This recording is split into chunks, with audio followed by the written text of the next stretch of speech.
Okay, preemptive striking 101 is getting your hand to as close to the other person's face, throat, solar plexus as fast as possible. As it turns out, your hand can only move as fast as the rest of your body is connected to the ground and connected to your hands. So you're just going to have to work on some basic biomechanics to get this right. So unless you're standing completely unaware of what's going on, which is not going to be a preemptive striking situation, you're going to be having probably maybe a second to organize your structure. So what you want to try and do is get into the habit of organizing your structure as effectively, consistently, and automatically as possible. If you have 15 different things to do, well, it's just too much of a buffet. Make it one thing and always do the same thing. So what I would say is pick your weaker side. If I'm right-handed, it's going to be on my right side forward. So I always want to drop back into my left foot. Right? So I'm going to try and hit this guy as hard as I can with my stronger arm. It's got to be the closest thing I can get to him with the greatest distance because I'm closing in on him. So I just want to drop my weight into my left foot. Right? The more I can do that consistently in a relaxed way, the better off I am. Now that movement creates a bit of turn. Now I can try and use that turn to throw my hand out, to swat him or something like that. But there's not much power in that, but it's quick. Right? I'm going backwards like this and I'm going to maybe rake his eyes. So just try that. So I'm just going to drop my left foot back and look like I'm kind of being shy and just come out there and poke him in the eye as fast as you can. So again, I'm dropping my foot back and I'm putting my hands up both towards this person and I'm basically working on the scenario in which, holy shit, he's coming at me and I'm not ready. Right? I'm trying to get that preemptive strike in there, but I'm still catching up. Right? And you got to be honest with yourself sometimes. You're catching up, otherwise you're always in control. Right? So, okay.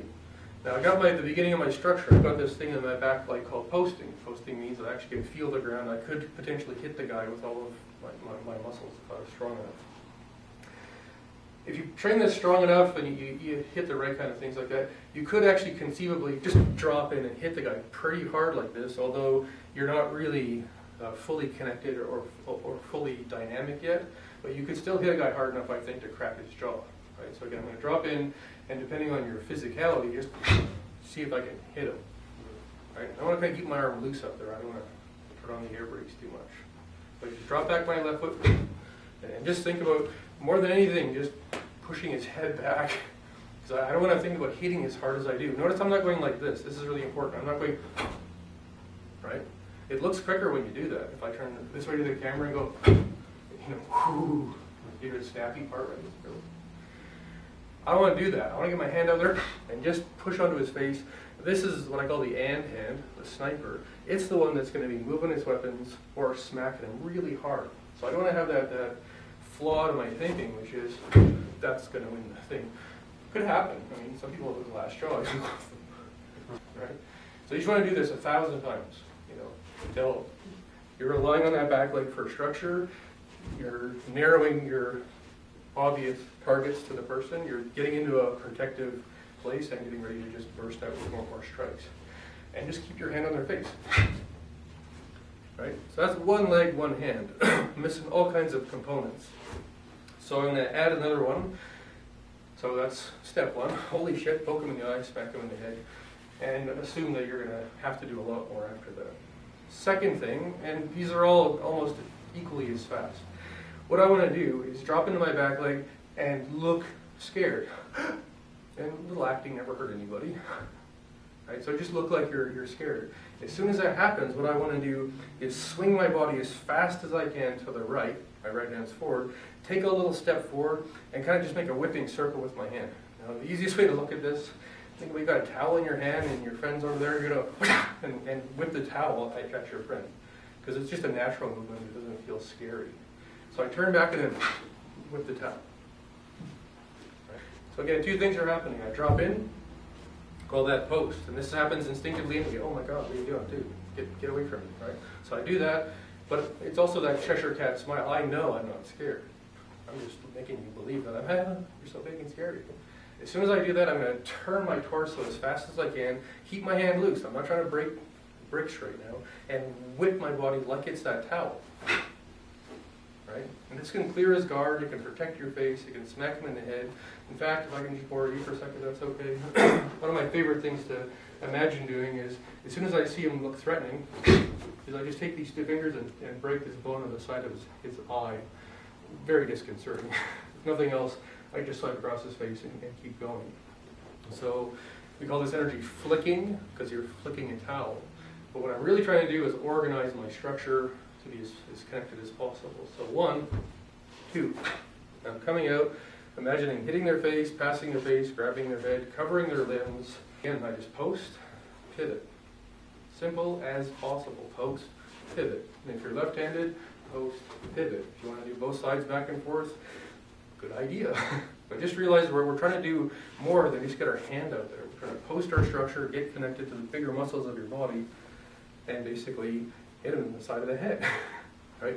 And it's pretty damn fast. Right? And now I'm not just standing on one leg, pushing his face away from me.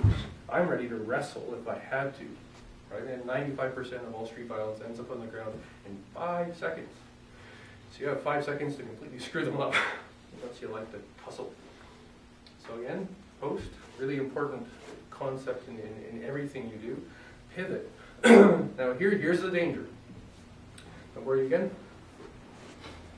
I just freak out. Right, I just lost my balance. I'm wide open, but boy, that was heroic, 1/10 of a second there for me. Right, so what I want to do is not just go completely ballistic, which is like throwing a rock through the air. What I want to do is post and create pivot so I can actually keep fighting. If I just go too far because I've gone too far, I'm not actually planning for the rest of the situation. And it's never going to be over like that unless you're, bionic or something. So post, pivot, and again, he's got his hands up, pivot, he just hit himself in the face, sorry. And I can just keep coming in, doing whatever I need to do to throw him into his friends or the bus that's going by. Right? So, principle 1, post, 2, pivot, and hit him on the side of the head. Break his eyes, you could chop him in the throat, you could clear the lanes and his hands are coming up. I mean, obviously it's lots of opportunities, in terms of what could happen. Now, funny thing here,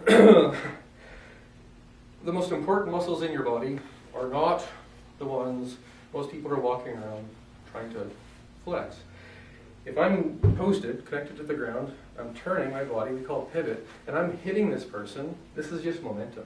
It's not muscles, right? Muscles help, but this is just complete momentum.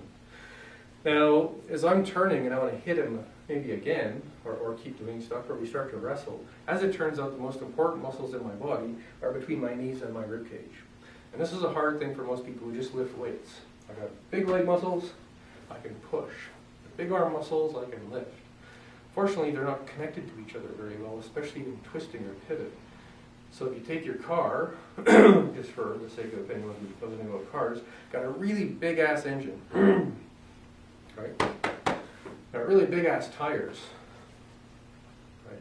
But my U-joint for the transmission, yeah, knows, for a little toy, right? Because I've never actually had to really deal with momentum and force through this part of my body. So it turns out dynamic strength, which means it's beyond your control because it's dynamic, is in here. So what I'm really training are called pocket muscles. I post and pivot with the muscles between my knee and pelvis to turn my pelvis, right? And the easiest way to do that is to think of your belly button like a flashlight. Post, turn the flashlight towards the guy as I smack him in the head, right? So I post, turn my structure down here first. I don't need to turn my eye, don't need to turn my hand, I need to turn my pelvis here. So now I'm hitting him with the ground. All these muscles, and the weaker muscles around your lower spine. If you ever look at your body, it's not connected very much. That's why most people break their back. Right? Post, pivot, using my belly button, my flashlight, to turn my hand up there. Right? Every time, go back to, oh yeah, totally loose, connected, ready, knees, feet, hands, elbows, everything ready to go. I definitely don't want to go like this. The last thing you want to do is tell the guy you want to fight with them. If you want to fight with them, just start hitting them. They'll get the idea. Step 3, I post as my hands come up, and there's a few details I'll get to with this. My hands come up, I want my flashlight to pass the guy. Just past his center line. If you guys want to face each other at like 6 feet apart or something like that, then you have something to look at. right? So I post, pivot, and my hands are coming up. My flashlight passes the center line, the nose, or solar plexus of the person I'm facing it, and then I'm going to move forward and hit them really hard. Right? So 1, 2, 3. Right? It seems really slow, and I apologize. It's preemptive striking, but you have to build your Lego before you can play with it. 1, 2, 3. It's all one movement, and then eventually you're going to see it's really quite fast. But just getting this idea, okay, my hands, elbow, wrist, bad guy. So again, my hands fly up as fast as they can as I post. My hands go up, my center of gravity drops. Right? Free physics. Right? At the same time, I'm spinning my pelvis, my flashlight, across their center to build up torsion, which is, any boxer will tell you, the cross-linking kind of power in the space of your body. That's as hard as you can hit. They don't call them boxers push-ups because it's got to do with knitting. And boxers push-ups or sit-ups are where you're developing this power from your knee across to your elbow. So I'm using the same kind of exercise, the same kind of fitness, and you don't have to be in perfect shape for the muscles inside of your body to be strong. Right? Post, pivot, hands fly up, flashlight passes, and then straight through into the throat, or as I had said, most effective thing off the line because it's sneaky. I mean, most of us will get this shot because it's just so far away to bother blocking. If you just come in and hit the guy right square in the solar plexus, ow, hard to see coming, hard to block. Tricky thing though, and I usually do a Chinese accent at this point, but I think any of my Chinese friends that are going to see this would be offended, so I'm not going to do a Chinese accent like this, but just imagine that if you like. The old guys say you want to move from your center, because that's the most powerful thing, and that's true. That's what I'm talking about, I'm just breaking it down for you. But if I actually do this whole thing from my center, it looks like this. It's all one movement, and I'm actually just twisting my center of gravity in a circle, and that twist, I'll just do the bottom, gets my feet set up. But I'm not moving my feet first, I'm moving my belly button first. Right? Notice, back foot, front foot, bad guy. Right? If I use the same whip of my belly button to get my hands up, right? They're already moving elbow, wrist, bad guy, back foot, front foot, bad guy. Ooh. Right? But it's just right here. All I have to do is go, and it's one free movement. That was a little sloppy. One free movement from right here, straight out. And I'm not stiff. I'm not putting on any brakes or anything like that. I'm just landing loosely, ready to just keep going forward. So that's what I would say is some good biomechanics, some basic, thorough biomechanics for preemptive striking. Post, pivot, get your hands up, flashlight across their structure, come in swinging. If that seems like it's going to take too long, or they have surprised you, hit them as you step back. Hit them as you pivot. At a certain level, I've been doing this just for a little while now. Relax into your tummy. Keep it not too soft, but it's always best to breathe in at the beginning of the confrontation so you can breathe out when it's time to really express yourself. I would say breathe in for the first 3 strikes. All I need to do is just come out 1, 2, 3, and I'm ready to keep going. And it's not surgically precise, it's just to get the other guy totally backing up. So, thanks a lot. Look forward to comments and lots of fun stuff as these things usually go. And I hope that helps somebody with their training.